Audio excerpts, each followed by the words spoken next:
정유 회사 가운데 셀이라는 정유 회사가 있습니다. 마치 부채꼴로 이렇게 로고가 있는 그런 모습을 여러분 그 길에서 많이 보셨을 겁니다. 셀이라는 정유 회사인데요. 이 회사가 과거에 아주 획기적인 놀라운 성장을 하는 한 번의 계기가 있었는데요. 누구나 유가 상승, 기름값이 올라갈 것이라고 상상하지는 못했던 68년에 이미 앞으로 에너지 위기가 올 것이다 라는 그런 시나리오를 작성하고서 이에 대한 대안을 마련해 두었다고 합니다. 마침내 73년에 중동 전쟁이 발발하면서 오일 쇼크가 발생하게 되니까 다른 경쟁사들보다도 아주 기민하게 대응하는 이 셀의 시나리오의 경영이 진가를 발휘했다고 합니다. 사전에 미리 그와 같은 일들이 일어날 것이다 라는 것을 대비를 하고서 준비한 것이죠. 그 결과 당시 셀이 세계 정유회사 중에서 최하위였는데 순식간에 그 사건으로 오일 쇼크 사건으로 인해서 그 업계의 2위로 부상하게 되었고 가장 많은 이익을 내는 기업으로 탈바꿈했던 적이 있었습니다. 미래의 환경 변화를 사전에 준비해 두고 또 그걸 가지고 대안을 마련하고 경영하는 기업이 많이 살아남을 수 있다는 기본적인 사실입니다. 5년 혹은 10년 앞을 내다보는 그런 시나리오를 짜서 모든 것을 준비하고 호기의 기회를 먼저 선점하지 않으면 기업은 이익을 내지 못하고 2류로, 3류로 혹은 4류로 전락하게 되는 겁니다. 오늘의 인류의 기업이 내일의 3류로 떨어질 수 있는 것이죠. 우리는 그와 같은 것을 일본의 유명한 회사들이 힘없이 쓰러지는 모습을 지금 보면서 그것을 느낄 수도 있고, 또한 우리나라에서 유명했던 기업이 또한 무너지는 것도 보았고, 또한 지금 우리나라의 최고의 회사도 미래를 준비하지 아니하면 언제든지 떨어질 수 있다는 그러한 두려움에 밤잠을 설치면서 먹거리를 찾기 위해서, 미래의 기업의 먹거리를 찾기 위해서 굉장한 수고를 하는 것으로 알고 있습니다. 오늘날 교회도 마찬가지입니다. 교회가 그 본래의 독특함에 있어서 그들과는 차별되는 점이 있는 것이 사실이지만은, 그러나 교회 역시도 사회 속에 있는 것이고 사회를 떠나서 존재할 수 없는 것이기 때문에 5년 혹은 10년 뒤의 사회가, 우리가 살아가는 세상이 어떻게 변할 것인가에 대한 그러한 시나리오를 짜서 준비해 두는 것이 필요합니다. 닥치면 다 해결할 수 있다고 하는 사고방식은 변화무쌍한 세상에서 너무 주먹구구식의 방법입니다. 교회를 망치게 하는 결과를 가져오게 될 것입니다. 또 한편에서는 하나님께서 교회를 다 알아서 잘 되게 해주실 거다, 하나님의 교회인데 하나님께서 잘 되게 해주실 것이다라는 막연한 생각을 하고서 미래에 대해서 안일하게 준비한다면, 그러면 하나님께서도 나도 모르겠다 하고 나 몰라라 할 수 있다는 사실을 우리가 아셔야 합니다. 여러분 한번 생각해 보셨습니까? 앞으로 10년 뒤의 성도교회의 모습은 어떨 것인가?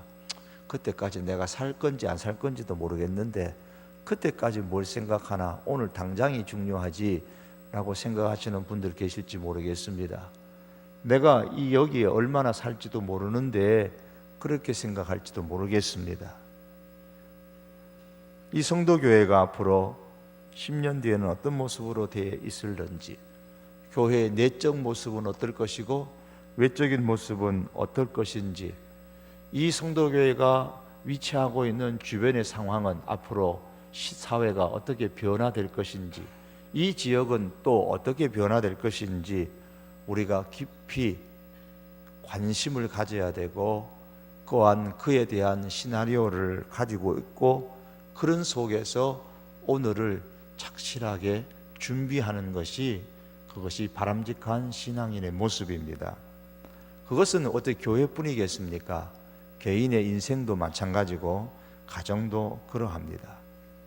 우리는 이런 모습들을 느헤미야서를 처음 보면서 보게 됩니다. 느헤미야는 예루살렘 성이 무너졌다는 소식을 듣고 슬퍼했습니다.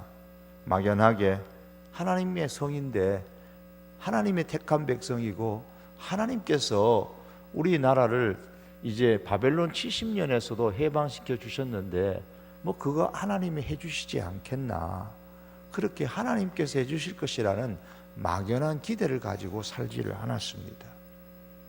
느헤미야는 예루살렘 성이 무너졌다는 소식을 듣고서 밤낮으로 슬퍼했습니다. 금식하며 기도했습니다. 그리고 그때부터 예루살렘 성의 재건에 대한, 회복에 대한 시나리오를 짜기를 시작했습니다. 그는 기도하면서 그 시나리오를 짰습니다. 그게 1장의 내용입니다. 그리고 왕이 자기를 예루살렘으로 보내주기를 기대하면서 하나님께 기도했고, 또 기도할 뿐만 아니라 왕이 보내주겠다는 그 말이 떨어지면 내가 어떻게 할 것이라는 구체적인 행동들을 다 전략을 수립했습니다. 이것이 2장 1절에서 10절의 내용이었습니다. 하나님의 도우심으로 말미암아 드디어 이 느헤미야가 기도했던 대로 예루살렘에 도착을 했습니다. 그런데 느헤미야의 이런 치밀한 계획은 이 예루살렘에 와서도 여전히 계속되어졌습니다. 우리는 예루살렘에 도착한 느헤미야가 어떻게 행동했는가에 대해서 느헤미야서 2장 11절에서 20절 말씀에서 볼 수 있습니다. 먼저 예루살렘에 와서 3일을 머물렀다고 했습니다. 3일이라고 그래봐야 오늘날 빼버리고 하면 사실 별로 쉴 틈이 없었을 겁니다. 예루살렘까지의 거리가 바벨론에서부터 장거리였기 때문에 육체적으로 쉼이 필요했을 겁니다. 뭐 당시에 교통이 오늘 같지 않았으니까 말입니다. 하지만 3일 동안 머물면서 예루살렘의 상황과 분위기를 먼저 살펴보는 것 또한 그에게는 필요했습니다. 구체적인 예루살렘 성벽의 회복을 위한 준비를 이제 하게 되는 겁니다. 그 다음에 2장 13절에서 15절에 보시면 무너진 성벽터를 직접 본인이 다니면서 꼼꼼하게 살펴보았습니다. 느헤미야는 성벽터를 보러 나갈 때에 밤에 일어나 나갔다 그랬습니다. 그리고 아주 소수의 사람, 꼭 필요한, 자신이 아직 예루살렘에 대한, 이 느헤미야가 그 바벨론에서 태어나 가지고 예루살렘에 지금 왔기 때문에 예루살렘에 대한 그 질이라든가 상황을 잘 몰라요. 그래서 자기가 그 예루살렘을 살펴보는 데에 꼭 필요한 소수의 사람만 데리고 그렇게 현장을 먼저 잘 이렇게 답사를 했습니다. 철저하게 기밀을 유지하면서 혼자서 사전에 치밀한 계획을 세우기 위한 그 모든 작업을 이 느헤미야가 한 것을 봅니다. 2장 12절 하반절의 말씀 보면 내가 탄 짐승 외에는 다른 짐승이 없더라 한 것을 보면 자기 혼자서만 나귀를 타고 갔다는 겁니다. 그러니까 나머지 수하의 몇몇 사람은 걸어서 갔겠죠. 그러니까 뭐 대단한 사람들 데려간 게 아니라 그저 길을 안내할 수 있는 소수의 사람만 데리고 간 듯합니다.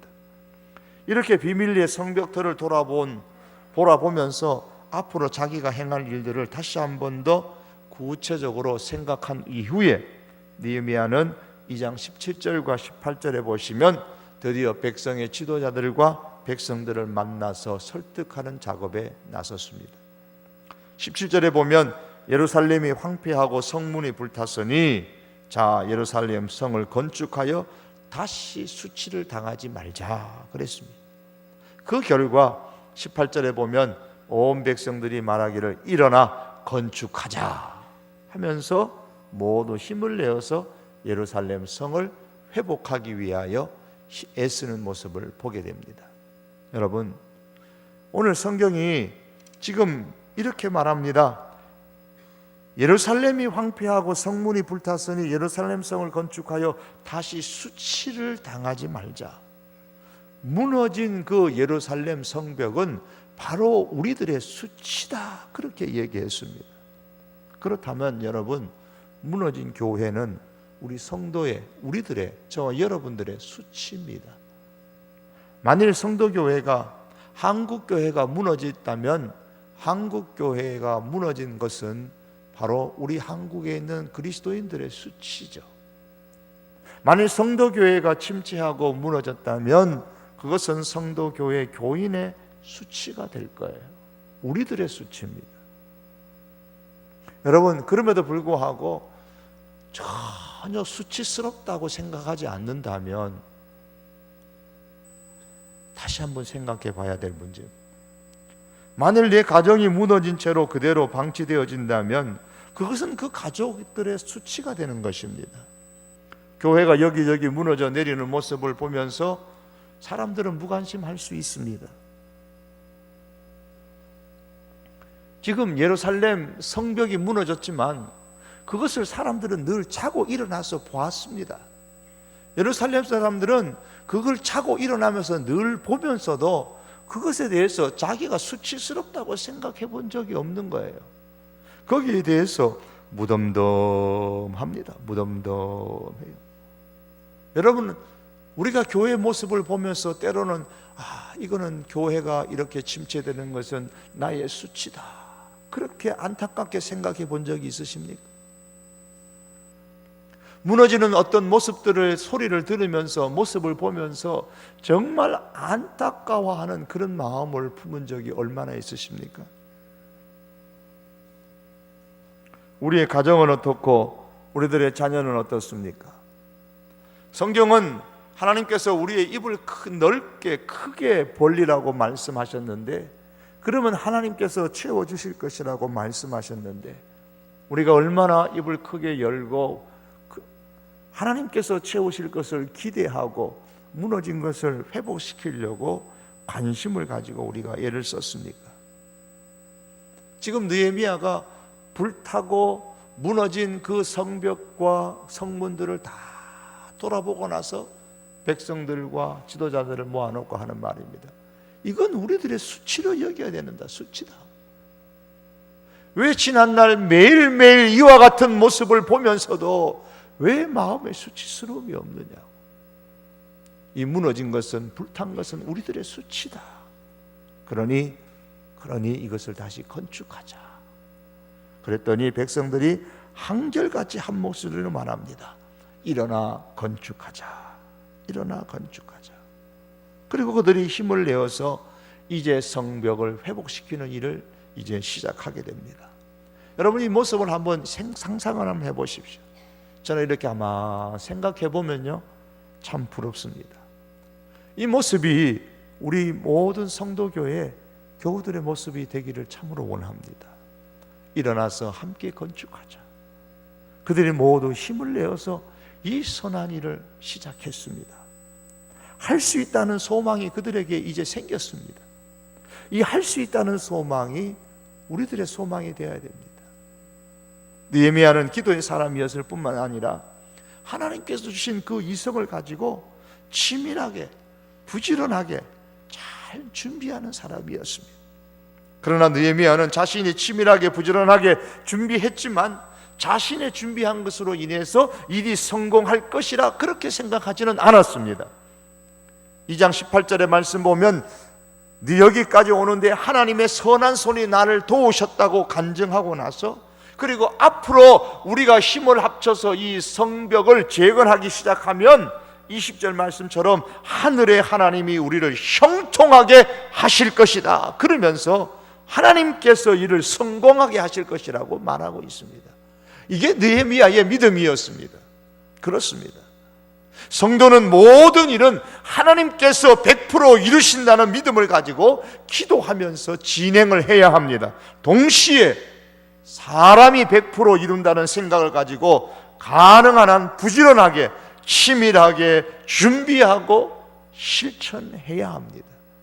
그것은 개인의 일이든 가정의 일이든 교회의 일이든 마찬가지입니다.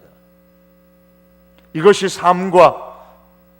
삶에서 이루기를 원하는 모든 일에 대한 성도들의 건강한 신앙의 태도인 것입니다.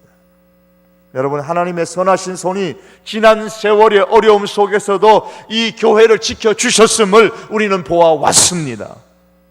우리가 다시 일어나 쇠퇴해진 교회의 모습들을 회복하는데 어찌 하나님께서 선한 도움의 손을 우리에게 펴지 않으시겠습니까? 하나님께서 분명히 우리를 도우십니다. 그러나 우리가 일어나야 됩니다. 우리가 일어나서 함께 동참하면 하나님께서 우리를 형통하게 하셔서 회복시키십니다. 일어나 다시 우리가 교회를 이렇게 세우는 데에, 회복시키는 데에 동참할 수 있기를 바랍니다. 여러분, 제가 교회를 보면서 교회가 여기에 이 아름다운 성전, 이 아름다운 예배당을 짓는 데는 참 성공을 했는데 예배당을 짓고 나서는 성공을 못했네요. 예배당 짓는 거는 성공을 했는데 예배당 짓고 나서부터는 지금까지 성공을 못했어요. 다시 말하면 많이 무너졌단 말이에요. 우리 성도교회의 최고의 모습은 숫자만으로는 표현할 수 없지만은 드러나는 것이 그것이니까 내면으로는 어떻게 살았는지를 제가 모르니까 이 교회를 짓기 바로 전에가 가장 흥황했던 때인 것 같아요. 그러나 짓고 나서부터 지금까지는 계속해서 추락해 왔습니다. 계속 무너져 왔어요. 적어도 숫자적으로는 그렇습니다. 다시 이제는 이 교회를 이만큼 잘 세웠으면 우리가 다시 이것은 이제 여기를 채우고 이것을 회복시키는 것은 또다시 시작해야 됩니다. 3장에 오면 이제 계획된 시나리오대로 이스라엘 백성이 일어나 함께 건축하자.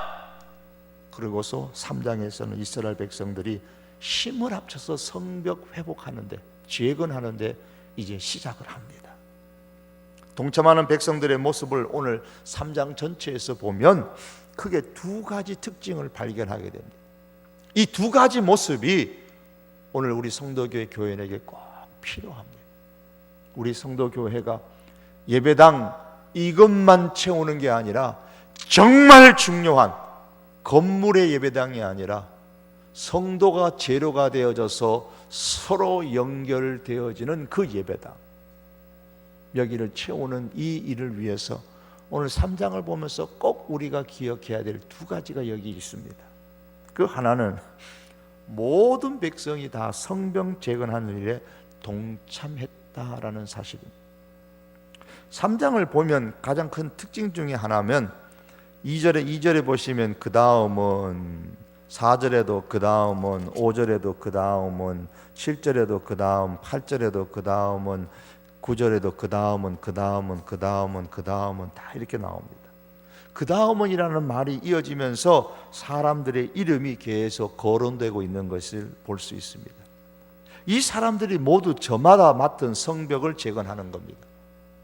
무너진 예루살렘 성을 재건하는 데 있어서, 회복시키는 데 있어서 느헤미야 혼자서 하지 않았단 말입니다. 제가 무슨 수로 제 혼자서 이 성도교회를 회복시키겠습니까? 저는 못합니다. 느헤미야와 1년에 몇몇 사람이 힘을 모아서 성벽을 재건한 것도 아닙니다.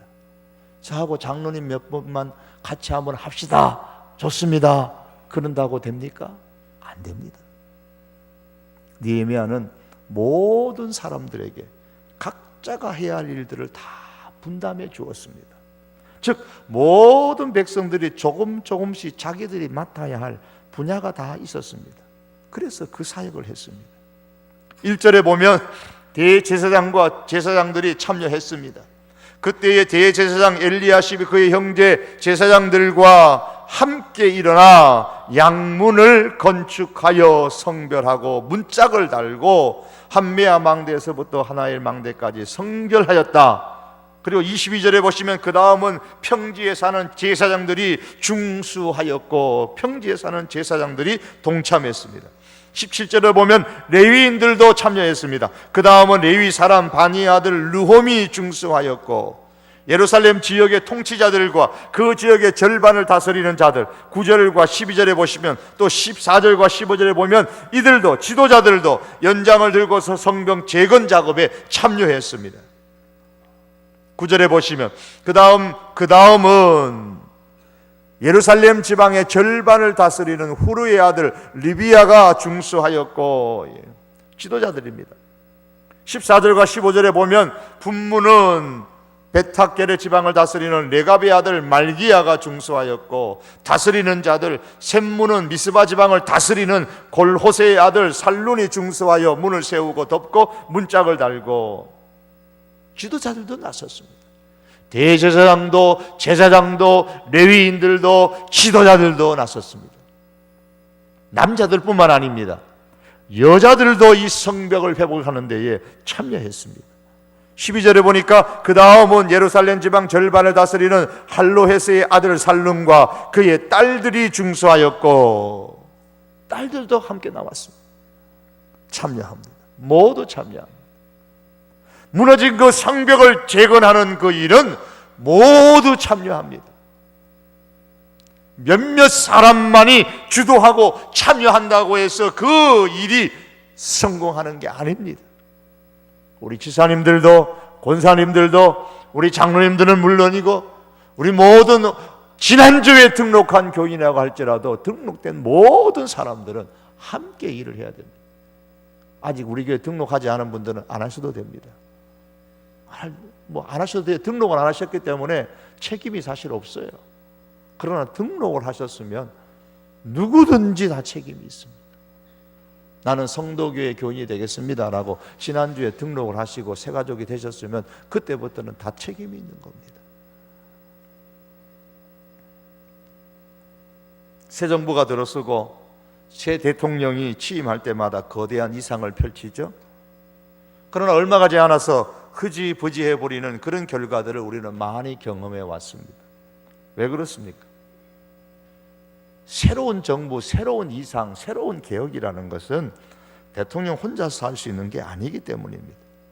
무너진 사회의 기강을 세우고, 무너진 공교육을 바로 세우고, 무너진 나라의 부분들을 바로 세우려면 대통령 한 사람이 아니라 모든 국무장관들을 비롯해서 모든 공무원들과 백성들이 함께 노력해야 사실은 성공할 수 있는 것입니다.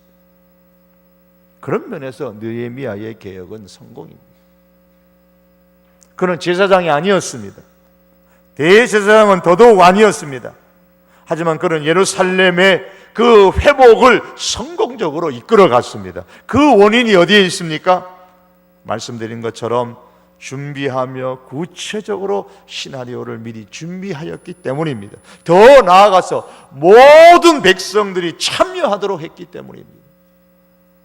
이것이 힘이었습니다. 예루살렘 성벽의 그 회복은 온 백성이 다 함께 동참함으로 통해서 성공할 수가 있었습니다. 저변으로 그 회복의 정신이 확대되어져서 백성들의 마음마다 성벽을 다시 회복시키자 하는 그 마음으로 가득 찼던 겁니다. 자, 일어나서 우리가 건축하자라고 했습니다. 이것이 성공을 가져오는 비결이었습니다. 우리 성도교회가 올해 후반기에는 세 가지 길로 이제 달려갈 겁니다. 그 하나는 가정공동체 참여의 확대입니다. 이미 가장들에게는 다 말씀을 드린 겁니다. 현재 가정공동체에 참여하는 권석들은 주일 낮 예배에 참석하는 성도들의 기준으로 보면 약 한 30%인 270명에서 300여 명의 성도가 참여하고 있습니다. 올해 처음 시작한 것을 볼 때에 적은 인원은 아닌 줄 압니다. 이렇게 되기까지 많은 가정들의 수고와 기도와 섬김이 있었기 때문에 가능하게 된 줄로 저는 그렇게 생각을 합니다. 무엇보다도 하나님의 선한 도움의 손길이 있었기 때문인 줄을 알고 감사를 드립니다. 단순히 참여하는 성도가 아니라 가정공동체의 참여로 통해서 신앙생활의 행복과 기쁨이 넘치는 그런 분들이 점점 많아지고 있다는 말씀을 들을 때에 특별히 이를 위해 수고하시는 우리 가장들께 그리고 하나님께 감사를 드립니다. 이제 여름에는 방학을 할 것이고 가을에 다시 시작하면서 올해 가을과 겨울에는 좀 더 많은 성도들이 동참해서 신앙생활의 행복과 기쁨을 경험하는 사람들이 많아지기를 기도합니다. 여러분께서 이 일에 적극적으로 기도로 동참하시고 아직 동참하지 않으시는 분들은 권속으로 참여하셔야 됩니다. 예루살렘 백성들이 그래, 무너진 성벽을 우리가 하루 이틀 보았나? 건축하자라고 했을 때에 적극적으로 나서지 아니하고, 우리가 무너진 성벽을 하루 이틀 본 것도 아니고, 그렇다고 우리가 살아가는데 뭐 별로 지장되는 것도 아닌데 뭐 새삼스럽게 와가지고 저 바벨론에서 잘 살지 왜 와가지고 뭘 자꾸 하자고 하느냐, 그랬다면 성벽이 제거 못됐을 겁니다. 그러나 백성들은 그렇지 않았습니다. 이 무너진 성벽을 건축하자 그러며 적극적이고 긍정적인 태도로 모두 동참을 했습니다. 이처럼 우리가 모일 수 있는 여건이 어려운 줄은 압니다. 이 서울 땅에서 직장 생활을 하고 사업을 하며 우리가 하루하루를 살아갈 때에 정말 일주일에 한 번씩 함께 모인다는 거 어렵습니다. 요즘 같은 사회 여건에 집에 서로 안 모이려고 하는 추세에 사회 흐름이 그런데 자신의 집을 개방하면서 함께 모이고자 하는 그것이 참 중요한 어려운 결단인 줄 압니다. 그러나 그런 어려움 속에서도 가정 공동체에 대해서 적극적이고 긍정적인 신앙의 자세를 가지고 우리가 동참한다면, 그래서 건강한 교회로 회복해 가는데 우리가 함께 다 동참한다면 우리 하나님의 교회가, 우리 성도교회가 어찌 다시 일어나지 않을 수가 있겠으며, 하나님의 도우심이 어찌 우리 가운데 없겠으며, 하나님의 형통하심이 어찌 우리 가운데 없겠습니까? 분명 있을 줄 믿습니다. 여러분, 뭔 다른 교회 보듯이 구경하지 마시고요, 이제 가정공동체 후반기 때부터라도 참여하세요. 방학 기간에 내가 어느 가정공동체에 참여할까 깊이 기도하시면서 연구하셔서 가을이 시작되면 참여하시기 바랍니다. 우리가 가정공동체의 참여를 우리가 좀 더 저변화시키고 한 70%, 80%까지 올라가야 됩니다. 지금은 한 30%에서 배 이상을 우리가 해야 됩니다. 저희 성도들 참여하는 교인의 한 600명 이상은 우리가 참여할 수 있도록 힘써야 돼요. 두 번째, 우리 가을이 되면 이제 후반기 되면 여름부터 가을, 겨울이 오면 우리 가정공동체의 섬김 사역입니다. 지금까지 아마 섬김 사역을 하는 가정공동체가 거의 없는 줄 압니다. 가정공동체는 그 안에 권속들의 행복과 기쁨만이 아니라 사회의 행복과 기쁨에도 관심을 가져야 합니다. 이를 위해서 각 가정공동체마다 하나 이상씩의 지역사회에 대한 섬김 사역들을 실천하는데 관심을 집중시키려고 합니다. 이를 위해서 8월 달에는 여러분들께 섬길 수 있는 기관이나 단체들을 교육자들이 준비를 해서 소개해 드릴 겁니다. 물론 이것만으로는 턱없이 부족하기 때문에 여러분 각 가정 공동체마다 더 좋은 섬김의 현장을 찾는 노력이 필요합니다. 교회에서 제공하는 섬김의 자료들을 보시면서 마음이 감동이 가는 곳을 권석들과 함께 의논해서 선정하고, 기본적으로 1년 단위로 섬길 것을 약속을 하는데 올해는 중간에 시작했기 때문에 내년 말까지 1년 반 정도 섬길 것을 약속하면 좋을 것 같습니다. 그리고 그 다음에 연장해서 계속 섬길 것인지 아니면 다른 곳을 섬길 것인지는 각 가정공동체 내에서 의논해서 결정하시면 됩니다. 이렇게 섬김의 사역이, 지역 사회를 향한 섬김의 사역이 이 가정공동체를 중심으로 해서 그렇게 뻗어나가기를 원합니다. 우리 교회가 지향하는 두 번째가 뭡니까? 성숙 섬김입니다. 이 일들이 가정 공동체를 통해서 후반기 때는 일어나기를 원합니다. 세 번째는 올 후반기부터는 이제 아현동 지역에 개발된 아파트들이 입주하게 시작할 겁니다. 우리는 이 지역에 대한 전도에 힘을 쓸 계획입니다. 보다 많은 분들의 관심과 기도와 물질의 후원과 참여를 부탁드립니다. 이를 위해 8월 15일, 16일 양일간 강원도에 있는 농촌 지역을 전도하러 가려고 계획을 하고 있습니다. 우리 교회에서 전도하기 전에 먼저 농촌 지역을 전도하는 겁니다. 효과적인 전도를 위해서 다양한 섬긴 사역도 함께 진행하려고 합니다. 여러분이 가지고 계신 재능들을 많이 기부해 주셨으면 좋겠습니다.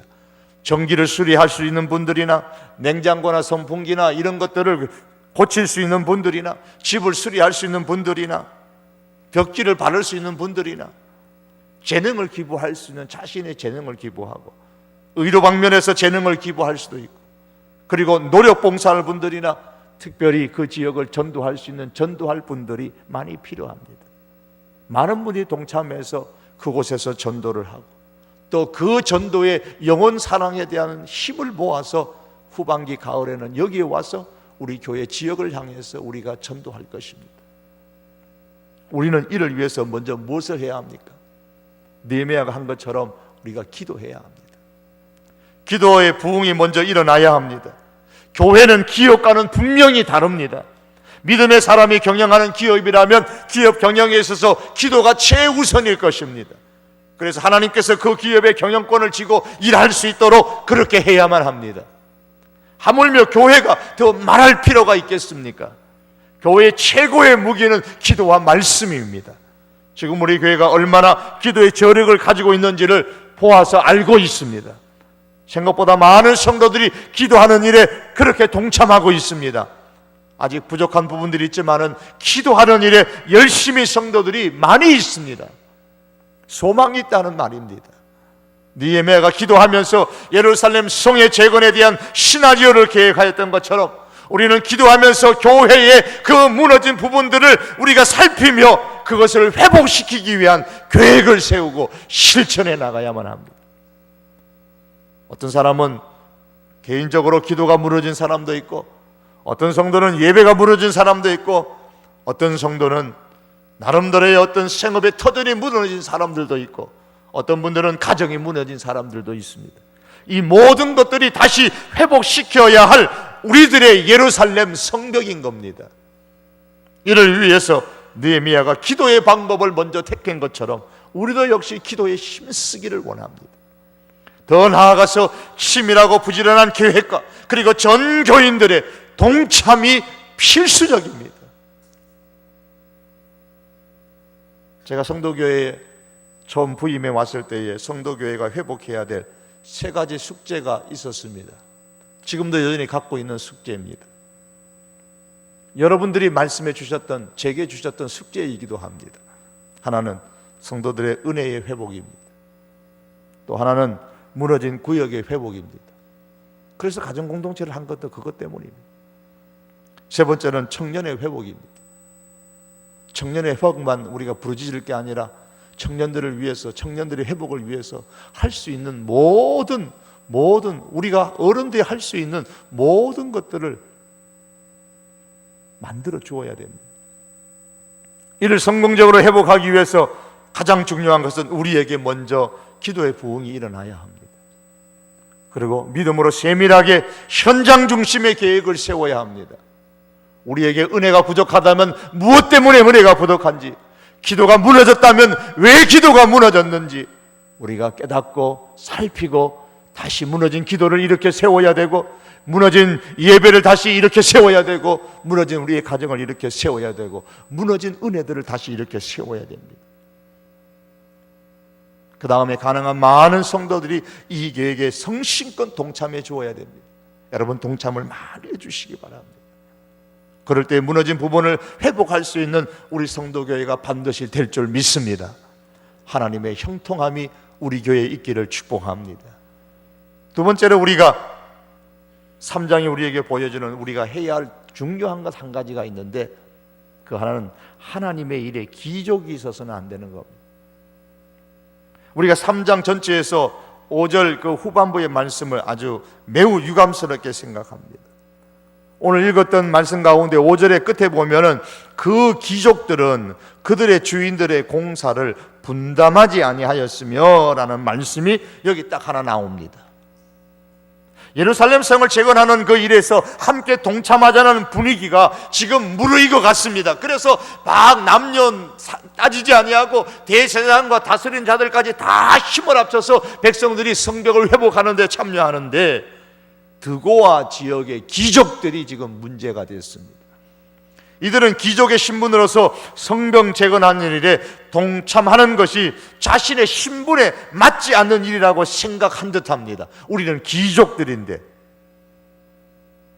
혹 그들은 귀족 중심으로 성벽 재건의 일이 추진되지 않은 것에 대해서 불만이 있었는지도 모릅니다. 분명한 것은 그들은 말씀대로 주님의 역사에 동참하지 않았다는 사실입니다. 교회에 보면 간혹 이런 부류의 사람들이 있습니다. 자신의 신분을 내세우면서 귀족 행세를 하려고 하는 그런 교인들이 있어요. 어떤 사람은 자신의 사회적인 신분을 내세울 수가 있습니다. 내 사회적인 신분이 이런데 교회에서 내가 귀족의 행세를 하려고 합니다. 어떤 사람은 자신의 교회의 신분을 내세울 수도 있습니다. 둘 다 교회에서 귀족으로 남기를 원하는 사람들입니다. 교회는 귀족들의 교회가 되어서는 안 됩니다. 귀족이 많은 교회는 결코 회복될 수가 없습니다. 하나님은 그런 교회를 형통하게 하지 않았습니다. 우리 교회는 역사가 깊기 때문에 귀족이 있을 가능성이 많습니다. 왜요? 대체로 보면 전통이 깊은 교회일수록 귀족 성도들이 많이 있어요. 그러므로 우리 성도교회도 항상 우리 자신들 남 살필 거 없이 그래 맞아 저 사람이 귀족 같아 그러는 것이 아니라 내 자신을 살피면서 혹시나 나도 모르게 귀족으로 내 자신을 생각하며 신앙생활하지 않는지 애를 써야 됩니다. 우리들이 아는 이야기 가운데 이런 이야기가 있습니다. 미국 남부 어느 교회에 예배를 드리려고 들어섰던 한 사람이 제지를 당했습니다. 그 이유인즉 이 교회는 백인 교회에 있기 때문에 그가 흑인이어서 못 들어간다는 겁니다. 갑자기 흑인 교회를 찾을 수가 없어서 울고 있는데 누군가의 손이 자기의 어깨 위에 와 있음을 느꼈습니다. 눈물이 가득한 채 쳐다보았습니다. 주님이셨습니다. 주님은 울고 있는 그를 위로하시면서 이렇게 말씀하셨습니다. 너도 쫓겨났구나. 나도 저 교회에서 쫓겨났어. 예수님을 쫓아버린 교회, 그 교회가 바로 기족교회입니다. 사람만 따라다니고 사람의 겉모습만 보면서 기족 행세하려는 교회, 예수님이 쫓겨나는 교회입니다. 기족교회에서는 더 이상 주님이 기뻐하지 아니하십니다. 더 이상 성령 충만한 교회가 될 수 없습니다. 더 이상 회복할 수 있는 교회가 될 수 없습니다. 우리 스스로 성도교회의 기족이 아닌가, 내가 스스로 기족 행세를 하려고 하지 않는가, 우리 자신들을 한번 돌이켜 볼 수 있기를 바랍니다. 기족으로 구경만 하는 사람이 아니라 교회의 회복을 위해서 힘을 다하는 우리 성도들 함께 동참하는 우리 믿음의 식구들이 꼭 될 수 있기를 바랍니다. 말씀을 맺겠습니다. 예루살렘 성벽은 온 성도들이 동참하는 가운데서 회복의 역사가 일어났습니다. 예루살렘 성벽을 재건하는 데에 귀족 같은 사람이 없어야 됩니다. 스스로 귀족으로 여기지 아니하고 우리 스스로 모든 것을 다 내려놓고 우리 교회의 새로운 회복을 위해서 기도하고 준비하고 함께 동참하는 역사가 일어나서 하나님의 형통하심 우리 교회 가운데 있기를 주님의 이름으로 축복합니다. 기도하시겠습니다. 여러분, 이 시간 우리 한번 말씀을 기억하고 기도하십시다. 기도할 때에 이 후반기에는 우리 성도들이 가정 공동체에 좀 더 많이 동참하기를 원합니다.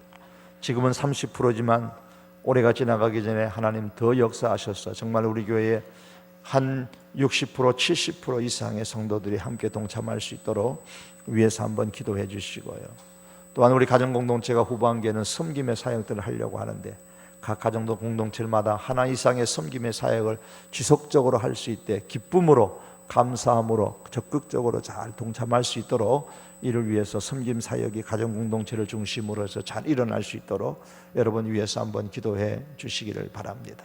이제 전반기에도 수고했지만 후반기에는 더더욱더 우리가 이제 이 지역을 위한 전도를 힘쓰려고 하는데 하나님 이 가운데 필요한 물질과 필요한 또한 성령의 능력과 필요한 많은 사람들을 허락해 달라고 여러분 위해서 기도해 주시기를 바랍니다. 하나님의 교회가 하나님 무너진 것이 다시 회복되어지는 우리 성도교회가 있게 하시고 온 성도들 일에 동참하고 기족 같은 사람이 한 사람도 일어나지 않게 하시고 우리 모두가 함께 동참하는 역사가 일어날 수 있도록 이를 위해서 우리 다 같이 한번 기도하시겠습니다. 기도합니다. 전능하신 여호와 하나님 아버지여, 오늘도 말씀을 기억하면서 하나님 아버지여, 느헤미야가 성벽을 재건할 때에 온 성도들이 이르라 우리가 건축하자 그랬습니다. 하나님 아버지여, 무너진 교회의 모습을 보면서 이것이 우리의 수치요 나의 수치인 것을 하나님 아버지 깨닫게 하여 주시고, 하나님 아버지 교회에 무너진 부분들, 우리의 가정에 무너진 부분들 하나님 아버지 일으켜 세울 수 있는 남은 아버지 한 해가 될 수 있도록 주여 은혜를 베풀어 주시옵기를 주여 간절히 원하옵고 아버지 앞에 기도합니다. 전능하신 여호와 하나님 아버지, 이제 아버지 하나님이여, 이제 6월이 지나가고 7월을 시작하며 이제 12월을 이르기까지 올해 아버지 후반기에는 하나님 아버지 가정 공동체에 동참하는 우리 권속들이 더욱더 많기를 원합니다. 여호와 하나님 아버지여, 이 건강한 가정 공동체를 통하여서 하나님이 기뻐하신 우리 성도교회가 건강한 교회로 더욱더 회복되어질 수 있기를 우리 하나님 아버지여 간절히 원하옵고 기도합니다. 그 가운데 하나님의 은혜가 더욱더 충만하기를 원합니다. 하나님이여, 이 귀한 은혜의 역사가 주여 우리 교회 가운데 일어날 수 있도록 축복하여 주시옵기를 기도합니다. 우리 가정 공동체가 아버지 후반기에는 섬김의 사역들을 시작하기를 원합니다. 하나님 아버지여, 지역사회 속에 거하면서 우리의 지역사회의 연약한 부분들을 섬길 줄 아는 주님의 마음을 품고서 섬기는 은혜의 역사가 일어날 수 있도록 하나님 아버지 은혜를 베풀어 주시고, 우리가 섬길 수 있는 좋은 섬김의 장들을 현장을 만날 수 있도록 하나님 은혜를 베풀어 주시기를 주여 간절히 원하옵고 기도하옵나이다. 인도하신 여호와 하나님 아버지, 우리 하나님 아버지 앞에 간절히 원하옵고 기도합니다. 살아계신 여호와여, 나의 하나님 아버지 앞에 주여 원하옵고 기도합니다. 자비하신 여호와 하나님 아버지, 이 후반기에 아버지 하나님 주여 이 지역 아버지 하나님의 전도를 위하여 저희가 더욱더 전심전력하기를 원합니다. 엔전중에 입주하는 아버지 하나님이여, 그 지역들의 복음을 증거하기를 원합니다. 성령님이여, 우리들 가운데 함께하시고 은혜 주시고 역사하여 주시기를 아버지 하나님이여 간절히 원합니다. 성령의 충만한 하나님의 사람들을 더욱더 많이 허락하시고, 동참하는 성도들을 하락하시고, 아버지 필요한 물질들을 허락하시고, 하나님의 은혜로 말미암아 하나님의 교회를 우리가 든든하게 세워나갈 수 있도록 주의 복음을 증거함으로 하나님의 나라에 동참하는 우리 성도교회가 될 수 있도록 주의 은혜를 베풀어 주시기를 원합니다. 아버지 하나님이 이 일에 하나님 아버지여, 우리가 아버지 하나님 뒤집히고 있는 성도들이 없게 하시고, 우리 장로님으로부터 우리 모든 교육자들로부터 아버지 하나님 지난주일에 등록한 새가족이 이르기까지 우리 권사님들과 우리 안수이사님들과 하나님 우리 남녀 우리 소리지사님들과 우리 온 교우들이 힘을 다 이 성도교회의 하나님의 월 위하여 수고하고 힘쓰고 동참하는 역사가 있도록 하나님 아버지 은혜를 베풀어 주시옵기를 하나님 아버지여 간절히 원하옵고 아버지 앞에 기도합니다. 하나님의 손의 도움이 그 가운데 함께하여 주시옵소서. 하나님의 형통케 하시는 은혜와 역사가 일어나도록 하나님 아버지여 도우시고 축복하여 주시옵기만을 우리 하나님 아버지여 기도합니다. 한 사람이라도 생각으로나마 하나님 아버지여, 나는 이 성도교회에 귀족 같은 존재라는 생각을 행하지 않게 하여 주시기를 아버지 하나님이여 간절히 원하옵고 아버지 앞에 기도합니다. 먼저 섬기는 이 일에 하나님 앞장설 수 있는 저희들 될 수 있도록 우리 하나님 아버지 은혜를 베풀어 주시옵기만 사랑하는 나의 하나님 아버지여, 우리 아버지 앞에 주여 간절히 원하옵고 기도하오니 주여 귀한 은혜를 저희들에게 허락하여 주시기 사랑하는 나의 주님 앞에 원합니다. 아버지 하나님은 정을 베풀어 주시옵소서. 예수님의 이름으로 기도합니다. 아멘. 우리 계속해서 기도합니다. 여러분, 우리 나라를 위해서 한 번 더 기도해 주시기를 바랍니다. 우리 나라를 위해서 한 번 기도하시고, 이끌어가는 대통령과 유정자들에게 하나님 지혜를 주시고, 하나님을 두려워하는 마음을 주시고, 백성을 깊이 사랑하는 마음을 주셔서 이 나라를 잘 이끌어갈 수 있도록 지도자들을 위해서 한번 기도해 주시고요. 저 북녘 땅에 하나님 아버지 통일의 역사가 하나님의 은혜로 말미암아 평화적인 통일이 이 한국 땅에 일어날 수 있도록, 이를 통해서 우리 한국교회가 정신을 차리고 세계를 향해서 복음을 다시 한번 힘있게 증거하는 기회의 축복을 하나님 허락해달라고, 이 나라와 지도자들과 남북 통일을 위해서 세계를 향하는 선교하는 그런 조국 땅이 될 수 있도록 쓰임받는 우리 대한민국 되도록 우리 다 같이 한번 기도합니다. 우리 다 같이 한번 기도할 때에 주여, 우리 다 같이 한번 무릎 짓고 기도하시겠습니다. 주여, 전능하신 여호와 하나님 아버지여, 이 밤에 저희들 우리 하나님 아버지 앞에 간절히 원하옵기는 이 조국